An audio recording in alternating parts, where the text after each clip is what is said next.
డాబర్ ఆమ్లా ఉసిరి hair oil పునర్వివాహం. నువ్వేంటి ఇక్కడ? మేడం నిన్ను రావద్దన్నారు కదా. నీలం బేబీ ఎక్కడ?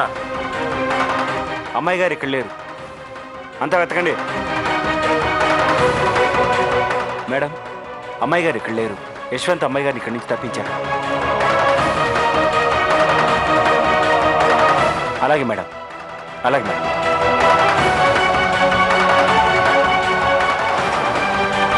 ఏయ్ రండి, వాళ్ళు పారిపోతున్నారు.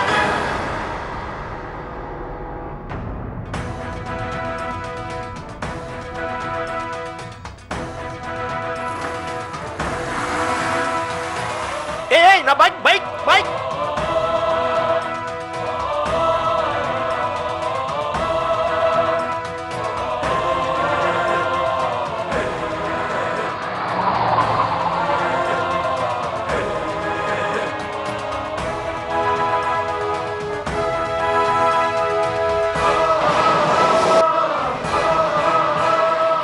ఆర్తి గారు, మీరేం భయపడడం లేదుగా?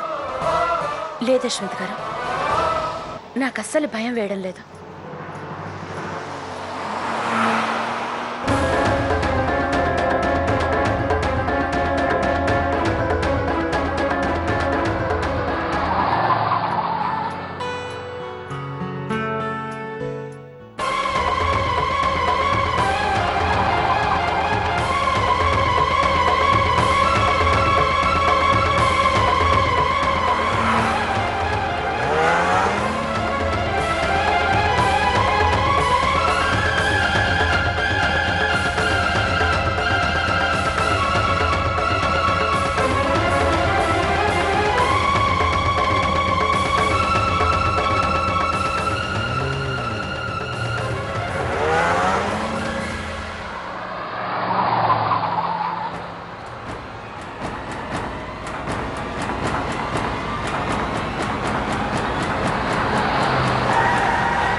ఏం చేస్తున్నారు మీరు?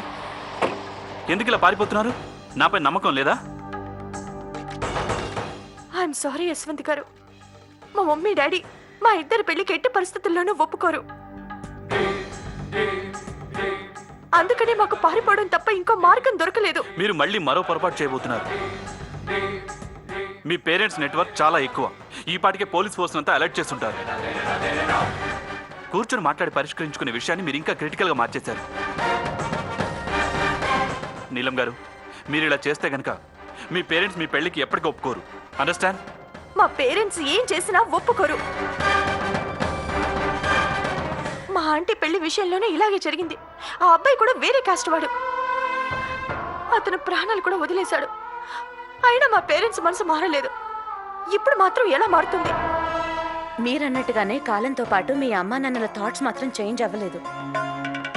కానీ మార్చాల్సిన బాధ్యత మీ మీదే ఉంది.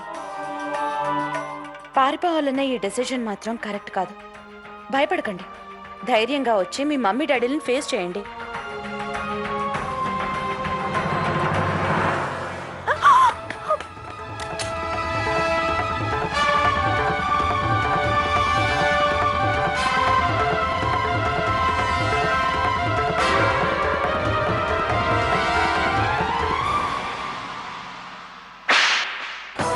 మేం బయట తలెత్తుకోకుండా చేద్దాం అనుకుంటున్నావా? మా ప్రేమకు నువ్విచ్చే బహుమతి ఇదేనా? ఒక రోడ్ సైడ్ రోమియో, అది కూడా ఒక కులం తక్కువ వాడితో పారిపోవాలని ప్రయత్నిస్తావా నువ్వు? వాడిని రూమ్ లో బంధించండి. గుర్తుంచుకోండి, తను రూమ్ నుంచి బయటకు రాకూడదు. మమ్మీ ప్లీజ్, మమ్మీ గుణాలు లేకుండా నేను బతకలేను. మమ్మీ ప్లీజ్, నన్ను గుణాలే వేస్ట్ చేయకండి ప్లీజ్. నేను ప్రాణాలతో ఉండను. మీరు చేస్తోంది చాలా తప్పు. ప్రపంచం చాలా మారింది. మారుతున్న కాలానికి అనుగుణంగా ఆలోచన విధానాన్ని కూడా మార్చుకోవాలి. జాతి, మతం, డబ్బు వీటి ఆధారంగా మనిషి స్థాయిని నిర్ణయించడం తప్పు. ప్రేమ అనేదే లేకుంటే అద్దాల మేడలో ఉన్న మీ అమ్మాయి సంతోషంగా ఉండలేదు. మనమంతా జాతి మతాలకి వ్యతిరేకంగా ముందడుగేయాలి. తనకు నచ్చిన వాడితో పెళ్లి చేయటం ఎంత మాత్రం తప్పు కాదు మేడం. అయినా తప్పుడు విధానంతో చేసే ఏ పనైనా పొరపాటే అవుతుంది. అందుకే నేను నీలం గారిని ఇక్కడికి తీసుకొచ్చాను. నేను కులం, మతం, జాతి వీటన్నింటినీ బాగా నమ్ముతాను. నీలా మోడర్న్ యువకుల్లా కాదు, ఫ్యాషన్ పేరు చెప్పి మన జాతిని, మతాన్ని, కులాన్ని అన్నింటినీ వదిలేస్తున్నారు. ఎన్నో ఏళ్లుగా ఈ సాంప్రదాయానికి అనుగుణంగానే ఈ సమాజం నడుస్తోందని నిరూపించబడింది. అంతేగాని నువ్వు చెప్పినట్టుగా జరగదు. సమాజం నడుస్తుంది సంప్రదాయాలతో కాదు మేడం, బంధాలతో నడుస్తోంది, అభిమానాలతో, ప్రేమలతో నడుస్తోంది. మొండిగా వాదించడం ఆపు. నువ్వు చెప్పే ప్రవచనాలు వినడానికి నాకు టైం లేదు. ఏంటి ఇంకా నిలబడి చూస్తున్నారు? ఇద్దరికి 4 తగిలించి లోపల పడేయండి.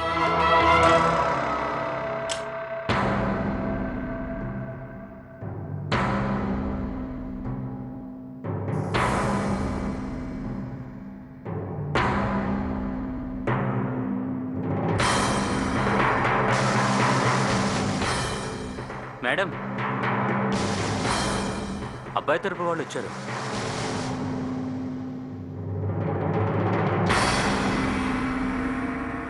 వాళ్ళని వదిలేయండి. అదృష్టం బాగుండి మీరు ఈరోజు బతికిపోయారు. మళ్ళీ మా ఇంటి చుట్టుపక్కల గాని, నా కూతురు పక్కన గాని కనిపించారంటే ఈసారి మిమ్మల్ని ప్రాణాలతో వదిలిపెట్టను. మీకు మేమిచ్చిన చెక్ ని వెంటనే రిటర్న్ పంపించండి. వెళ్ళండి, పండి ఇక్కడి నుంచి. ఏంటి, మినిస్టర్ గారి ఇంట్లో మ్యారేజ్ కాంట్రాక్ట్ క్యాన్సిల్ అయిందా? రీజన్ ఏంటి? హలో, ఫస్ట్ టైం ఇలా జరగడం. చెయ్యి దాకా వచ్చిన కాంట్రాక్ట్ చేయి జారిపోయింది. అది యశ్వంత్ ఉన్నా కూడా. కానీ అన్నయ్య, రీజన్ ఏంటి? అదే అర్థం కావట్లేదు. యశ్వంత్ తన పనిని ఎంతో బాధ్యతాయుతంగా చేస్తాడు. వాడు పొరపాటు చేయడం ఇంపాసిబుల్. ఇంతకీ ఏం జరిగి ఉంటుంది?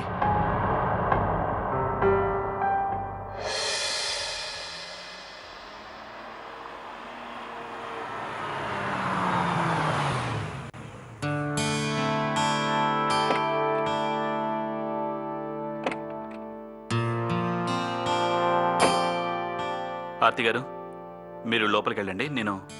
నేను ఇప్పుడే వస్తాను. కానీ మీరు ఎక్కడికి వెళ్తున్నారు యశ్వంత్ గారు? నాకు మినిస్టర్ గారు బాగా తెలుసు. ఇప్పుడు ఆయన కలవడానికి వెళ్తున్నాను. బహుశా ఆయన నీలం వాళ్ళ పేరెంట్స్కి నచ్చజెప్తారేమో. కానీ మీరు ఇప్పుడు వెళ్తే మీ ప్రాణాలకి ప్రమాదం ఏమో. ప్రాణానికి ప్రమాదం అని చేతులు ముడుచుకొని నేను ఊరికే కూర్చోలేను ఆర్తి గారు. ఇది 3 జీవితాలకు సంబంధించిన విషయం. ఈ పెళ్లి జరిగితే గనక కునాల్ సంతోషంగా ఉండలేడు, అలాగే నీలం తనతో పాటు తన భర్త కూడా సంతోషంగా ఉండలేడు. మీరు నా గురించి ఏం కంగారు పడకండి. లేదు, నేను మీతో పాటు వస్తాను. ఆర్తి గారు, కాస్త నేను చెప్పేది వినండి. మీరు లోపలికి వెళ్ళండి. నీలం గారికి నేను ఇచ్చిన మాట నిలబెట్టుకునే వరకు నేను మనశ్శాంతిగా ఉండలేను.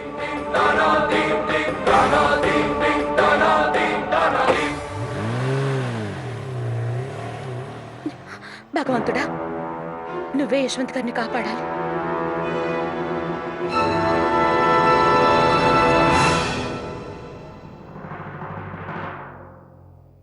ఆర్తి, నువ్వా? మేము నీకోసం వెతకడానికే బయలుదేరాం. వదిన, అంతా ఓకే కదా? యశ్వంత్ అన్నయ్య ఎక్కడా? అక్క, ఏం జరిగింది? యశ్వంత్ గారు పెద్ద ప్రమాదంలో ఉన్నారు. నాకెందుకో చాలా కంగారుగా ఉంది. యశ్వంత్ గారికి ఏదైనా హాని జరిగితే నేను తట్టుకోలేను. వదిన, నువ్వేం కంగారు పడకు. అన్నయ్యకి ఏమీ కాదు. అక్క, అసలు ఏం జరిగిందో వివరంగా చెప్పు.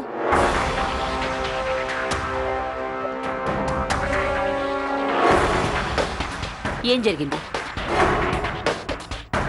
అరే త్వరగా చెప్పు, ఏం జరిగిందో? మినిస్టర్ గారి కాంట్రాక్ట్ ఎందుకు క్యాన్సిల్ అయింది? అసలు నా యశ్వంత్కి ప్రమాదం ఎందుకు జరుగుతోంది? ఆర్తి అడిగిన దానికి తొందరగా సమాధానం చెప్పు. ఎందుకంటే యశ్వంత్ గారు మినిస్టర్ గారి కూతురు ఏ అబ్బాయినైతే ఇష్టపడిందో అతనితోనే పెళ్లి జరిపించాలనుకుంటున్నారు. ఆ అబ్బాయి వాళ్ళ కాస్ట్ వాడు కాదు.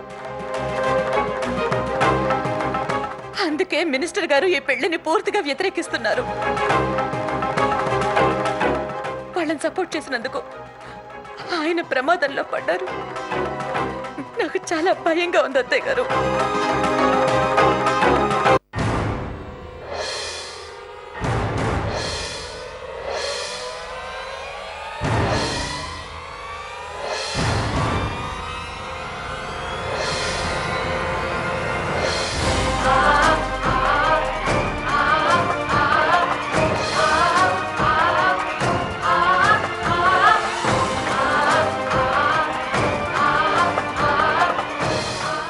మాట్లాడతాను, వదిలేయండి. అదృష్టం బాగుండి మీరు ఈ రోజు బతికిపోయారు. మళ్ళీ మా ఇంటి చుట్టుపక్కల గాని నా కూతురు పక్కన గాని కనిపించారంటే ఈసారి మిమ్మల్ని ప్రాణాలతో వదిలిపెట్టను.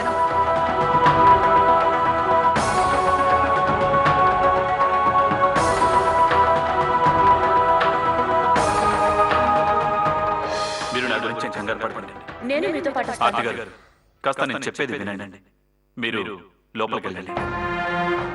నీలం గారికి నేను ఇచ్చిన మాట నిలబెట్టుకునే వరకు నేను మనశ్శాంతిగా ఉండలేను. యశ్వంత్ని ఒంటరిగా వదిలేసి వచ్చావా? తననొక్కడనే ఎలా వెళ్ళనిచ్చావు? నువ్వు కూడా తను వెనకాలే వెళ్ళుండొచ్చు కదా. నువ్వు మాకు చెప్పడానికి ఎందుకింత ఆలస్యం చేశావు? ఇదేనా ఒక భార్యకు ఉండాల్సిన లక్షణం? నా కొడుకుని ప్రమాదంలో వదిలేసి వచ్చావా? అమ్మా అమ్మా, యశ్వంత్కి ఏమీ కాదు, నువ్వేం కంగారు పడకు. కంగారు పడుకుంటే ఎలా ఉండాలి?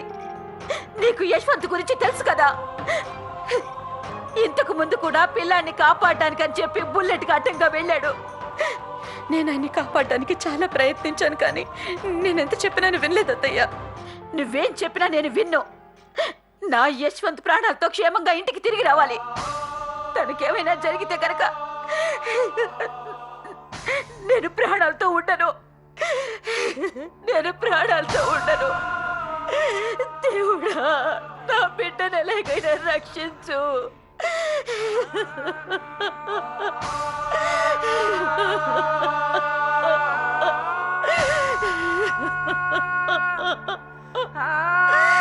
యశ్వంత్ గారికి ఏం కాదు అత్తయ్య, ఏమీ కాదు. నేను ఆయన ఇంటికి తీసుకొస్తాను, అలా అని మీకు ప్రమాణం చేస్తున్నాను.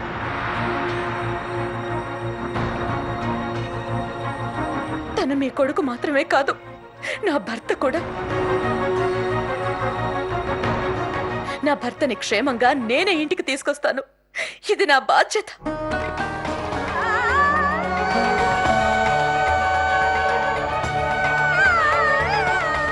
అందుకోసం నా ప్రాణాలు ఇవ్వడానికైనా నేను సిద్ధమే. నేను ఎట్టి పరిస్థితుల్లోనూ నా భర్తకి హాని జరగనివ్వను.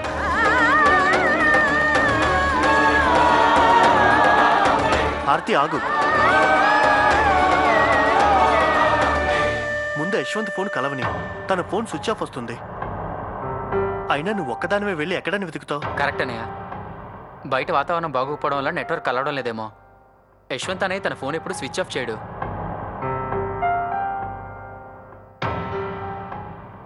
అమ్మా అమ్మా, నాకు తెలుసు నీ మనసులో ఎలాంటి ఆలోచనలు వస్తున్నాయో, కానీ నువ్వేం బాధపడకమ్మా. అంతా మంచి జరుగుతుంది. యశ్వంత్కి ఏమీ కాదు.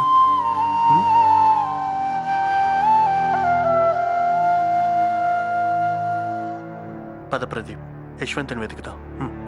బావగారు, నేను మీతో పాటిస్తాను. యశ్వంత్ కోసం తన అన్న తమ్ముడు ఇద్దరు వెళ్తున్నారు కదా, నువ్వు వాళ్ళతో వెళ్లాల్సిన అవసరం ఏంటి? నిజం దేవుడికే తెలుసు. యశ్వంత్ మీద నీకింత శ్రద్ధ ఉంటే తనని అంత ప్రమాదంలో ఒక్కడే వదిలేసి ఇంటికి ఎందుకు వచ్చావు? పిన్ని గారు, ఇవన్నీ మాట్లాడుకునే టైం కాదు ఇది. బావగారు పదండి. ఆర్తి, నువ్వు ఇంటి దగ్గరే ఉండు. నేను యశ్వంత్ ఫోన్కి ట్రై చేస్తాను. తన కాల్ కనెక్ట్ అవగానే నీతో మాట్లాడిస్తాను. అవునక్క, వాతావరణం కూడా బాలేదు. ఇలాంటి పరిస్థితుల్లో నువ్వు బయటికి వెళ్ళడం మంచిది కాదు. ఇప్పుడు నేను ఆ దేవుణ్ణి ప్రార్థించుకుంటూ ఉంటాను, నా బిడ్డని క్షేమంగా చూడమని.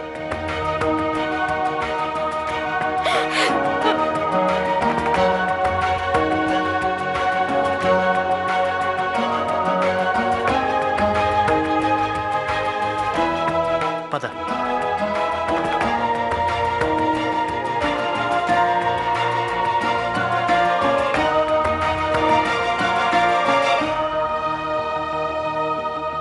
నాకెందుకో చాలా కంగారుగా ఉంది,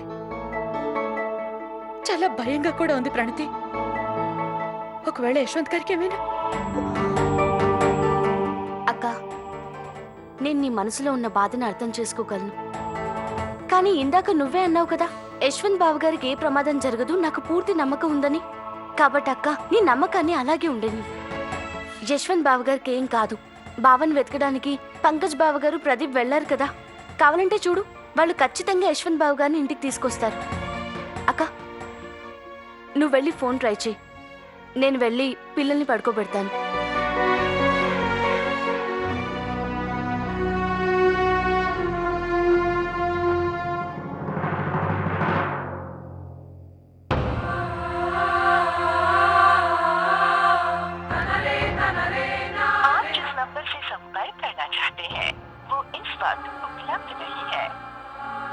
ఇంకా యశ్వంత్ గారి ఫోన్ కలవడం లేదు. ఎక్కడున్నారో ఏంటో. నేను ఇప్పుడు ఏం చేయాలి? మిసెస్ తివారీ గారికి ఫోన్ చేస్తాను.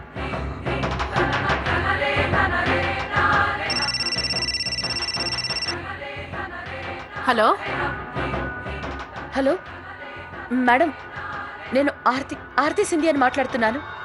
మా ఆయన అక్కడికి వచ్చారా? తనకంత ధైర్యమా? ఇంకోసారి మా ఇంటికి రావాలని ప్రయత్నించినా, ఈసారి నీ భర్త ఇక్కడికి వచ్చినా ఇక తన నా భగవంతుడు కూడా రక్షించలేడు. అర్థమైందా? ఒక్కసారి నా మాట వినండి.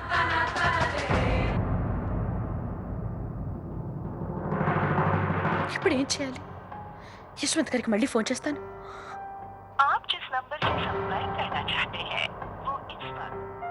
మళ్ళీ ఫోన్ స్విచ్ ఆఫ్ అని వస్తోంది. ఇప్పుడు నేనేం చేయాలి? బయట చాలా వర్షం పడుతోంది. అసలు యశ్వంత్ గారు ఎక్కడున్నారో ఏంటో. ఇప్పుడు ఎవరికి ఫోన్ చేయను?